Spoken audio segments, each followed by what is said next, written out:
다시금 한국 축구 레전드 중 한 명인 기라드, 기성용의 발언이 재조명되고 있습니다. 기성용이 직접 한 유튜브 방송에 출연하여 이강인에 대해 얘기했었는데요. 올 여름 파리 생제르맹을 떠날 것이 유력한 이강인이 아스널과 다시 한번 연결되며 화제입니다. 영국 더선은 아스널은 PSG 미드필더 이강인 영입을 고려하고 있다라며 미켈 아르테타 감독은 1월에 이 선수에게 관심을 보였다. 새로운 아스널 스포츠 디렉터인 안드레아 베르타는 그를 영입하기 위해 스쿼드에 자리를 마련하라고 독려할 예정이라고 보도했습니다. 또한 최근 프랑스 유력 스포츠지 레퀴프도 PSG는 이강인의 이적을 열어두고 있다. 여름 이적 시장에서 합리적인 제안이 오면 매각할 것이라고 주장했습니다. 이강인도 자신의 SNS 프로필에서 PSG를 상징하는 빨간색, 파란색 동그라미를 지우면서 더욱 이적설에 힘을 실었습니다. 아스널이 이강인에게 관심을 가진 건 처음이 아닌데요. 지난 겨울 부카요 사카가 부상당한 뒤 이강인에게 관심을 보였습니다. 이번에는 새롭게 부임한 스포츠 디렉터 베르타의 존재가 이강인의 아스널 이적설에 불을 지피고 있습니다. 베르타는 2023년 당시 아틀레티코 마드리드에서 이강인 영입을 추진했다가 실패했던 인물입니다. 더선은 PSG가 이적을 언하고 있기에 이 선수의 이적이 비교적 빨리 완료될 가능성이 있다. 아스널이 싱가포르와 홍콩에서 프리시즌 경기를 할 때 이강인도 비행기에 탈 수 있다라며 덧붙였습니다.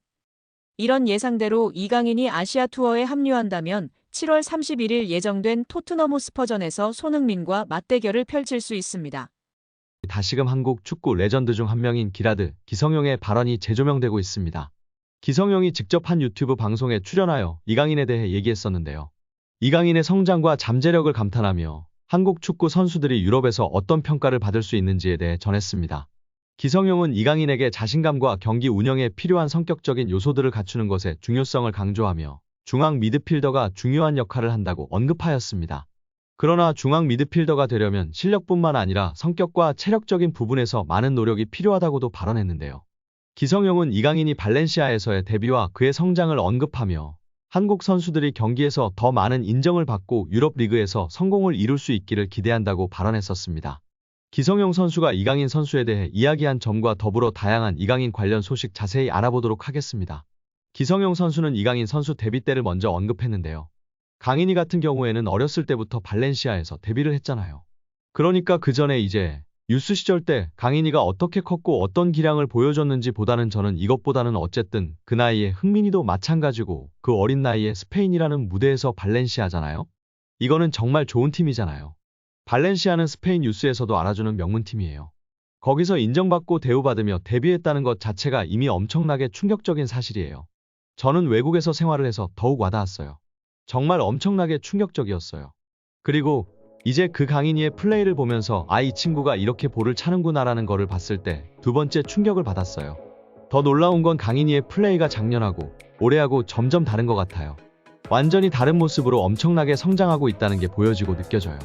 피지컬적인 부분이나 또 경기를 운영하는 부분이 아직 어린 나이임에도 불구하고 엄청나게 빠르게 습득하고 성장하는 것 같아 놀라워요.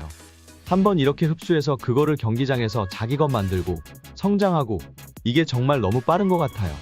그게 사실은 어려운 건데 이렇게 단시간이 되었다는 게 정말 놀라워요. 그리고 19살, 20살, 21살, 23 이렇게 25살 계속 변하거든요. 강인이가 딱 지금 피지컬적인 부분에서 변화가 저는 있었다고 봐요. 2001년생이니까 물론 본인의 노력도 당연히 있었겠죠. 그러다 보니까 어떤 폭발력이나 그 다음에 드리블을 할 때 이제 결국에는 이 몸이 받쳐줘야 드리블을 할 수 있는 거잖아요. 그런 부분에 있어서는 확실히 작년, 재작년, 작년 올해가 좀 다른 느낌인 것 같아요. 강인이가 보고 있는 미드필더 중앙 포지션은 경쟁이 높고 수비, 중앙 미드필더로서는 기술적으로 뛰어나야 하고 스피드가 좋은 측면과는 다른 특별한 능력이 필요해요. 미드필더는 공격과 수비를 동시에 수행하며 경기 운영의 핵심적인 역할을 해요. 미드필더는 중앙과 사이드에 유리한 시야를 가지고 있어 팀의 빌드업 및 수비에 기여해야 해요. 최근에는 수비적이면서도 공격적이고 영리한 미드필더들이 선호되고 있는 것 같아요. 하지만 이러한 역할은 위험을 감수해야 하기 때문에 풀어나오는 것이 어렵고 점수를 받는 것도 무척이나 힘들다며 미드필더 역할의 중요성, 어려움을 이야기했습니다.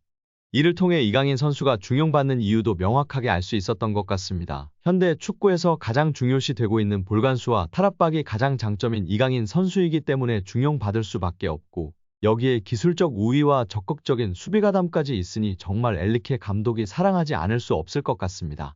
여기에 기술적 우위와 적극적인 수비 가담까지 있으니 정말 엔리케 감독이 사랑하지 않을 수 없을 것 같습니다. 이강인이 유럽리그 랭킹 1위 잉글랜드 무대의 톱클래스 강팀 핵심 선수와 견줄만 하다는 분석이 나오며 화제입니다.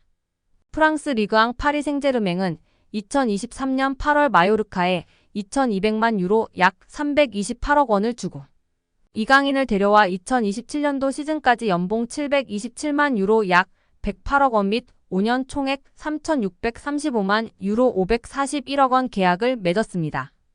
2,200만 유로는 마요르카 구단 역대 2위 및 한국인 역사상 세 번째로 많은 이적료입니다. 이강인은 PSG 소속으로 2023년도 시즌 리그앙 23경기 3득점 4도움, 출전 평균 64분을 뛰면서 90분당 공격 포인트 0.43으로 활약했습니다. PSG는 유럽클럽 전체 랭킹 6위, 프랑스는 유럽리그 랭킹 5위인데요.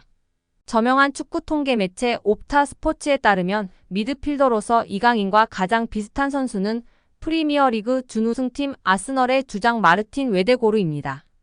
70개 국가 및 30종목을 대상으로 하는 글로벌 통계회사 옵타 스포츠가 최근 365일 유럽 5대 리그 및 챔피언스 리그, 유로파리그 자료를 토대로 선정한 비교 대상을 발표하며 팬들의 관심을 받고 있습니다. 아스널은 2023년도 잉글랜드 프리미어리그 준우승을 차지했는데요. 잉글랜드, 이탈리아, 스페인, 독일, 프랑스는 유럽리그 랭킹 빅5입니다. 챔피언스리그는 유럽축구연맹 1등급, 유로파리그는 2등급 클럽 대항전입니다.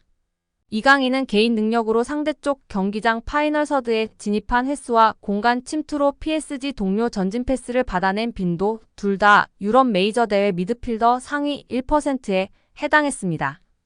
혼자서 위협적인 공격을 펼칠 수 있는 데다가 수비가 헐거운 지점에 대한 공간 지각과 상황 인식, 언제 파고 들어가는 것이 가장 효과적인지에 대한 타이밍 판단, 옆이나 뒤로 향하는 전개보다 리시브가 까다로운 전방으로 나가는 패스를 상대 저지를 뿌리치고 내 볼로 만드는 기술이 월드 클래스라는 얘기입니다.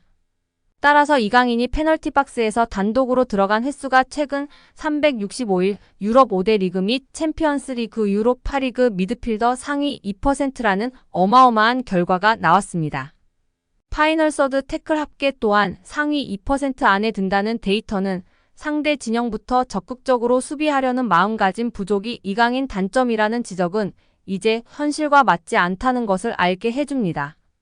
파리 생제르맹은 2023년도 시즌 프랑스 리그앙 우승, 프랑스 슈퍼컵 우승, 프랑스 축구협회 컵대회 우승, 유럽축구연맹 챔피언스리그 4강 등 좋은 성적을 냈습니다. 이강인은 라이트 윙, 레프트 윙백, 중앙 미드필더, 폴스9 등 서로 다른 5개 포지션에서 공격 포인트로 골에 관여한 것이 인상적입니다. 공격형 미드필더까지 전술적인 요구나 선수단 상황에 따라 5가지 역할을 소화하며 파리 생제르맹에 헌신했다는 평가입니다. 리그앙 포지션별 출전 비율을 보면 모든 부문이 8% 이상입니다.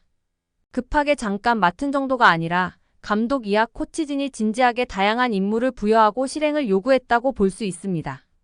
출전 및 결장 대비 90분당 득실차 6위 역시 주목할 가치가 충분한 기록인데요.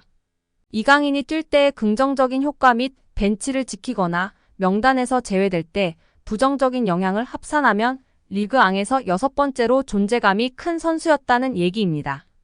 이강인과 같은 통계를 보인 마르틴 웨데고르는 지난 시즌 잉글랜드 프로축구 선수협회 프리미어리그 베스트 11 및 유럽축구 간행물협회 올해의 팀에 잇따라 이름을 올리며 능력을 인정받은 선수입니다.